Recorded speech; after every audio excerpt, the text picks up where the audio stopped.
নমস্কার বন্ধুরা, সবাইকে স্বাগত জানাচ্ছি আমার চ্যানেলে এবং ভিডিওতেও।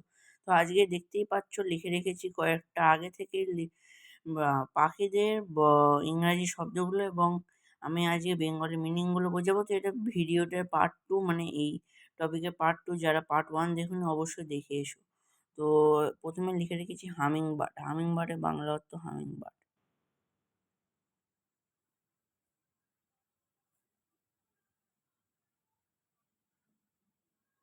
তারপরে অস্ট্রিচ। অস্ট্রিচের বাংলা অর্থ হচ্ছে উট পাখি।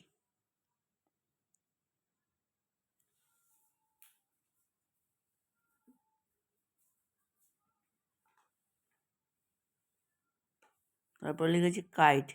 কাইট অর্থাৎ চিল। কক। কক অর্থাৎ মোরগ।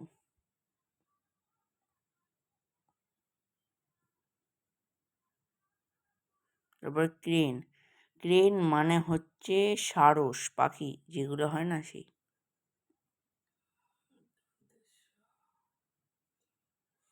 আচ্ছা, যাই হোক। এবার শন। শন মানে হচ্ছে রাজহাঁস।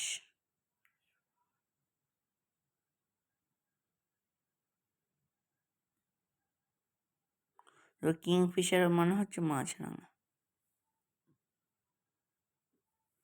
তারপরে বুলবুল মানে বুলবুল পাখি।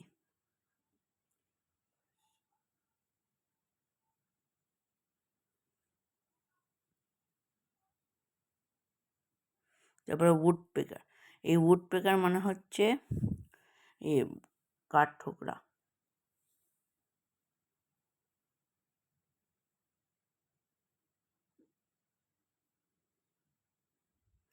তারপরে হচ্ছে কাক্য।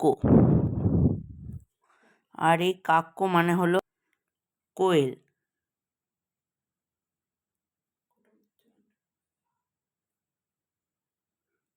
আর এই কাক্য না স্যার, কুকু। এই মানে এর উচ্চারণটা হচ্ছে কুকু। আর এটা বানানো যে উচ্চারণটা হচ্ছে মানে বানানো যে উচ্চারণটা হচ্ছে কাক্য, কিন্তু মানে অ্যাকচুয়াল উচ্চারণটা সেটা হচ্ছে কুকু। আচ্ছা, যাই হোক, তো দেখতেই পাচ্ছ আমার সব বাংলা অর্থগুলো লেখা হয়ে গেছে। এবং আর এরপরে যদি ভিডিওতে ভালো রেসপন্স থাকে তাহলে পার্ট 2 আসবে। ততক্ষণ এবং লাইক, শেয়ার, সাবস্ক্রাইব করে দিও এবং বিদায় নিলাম পরের ভিডিওর জন্য। নমস্কার।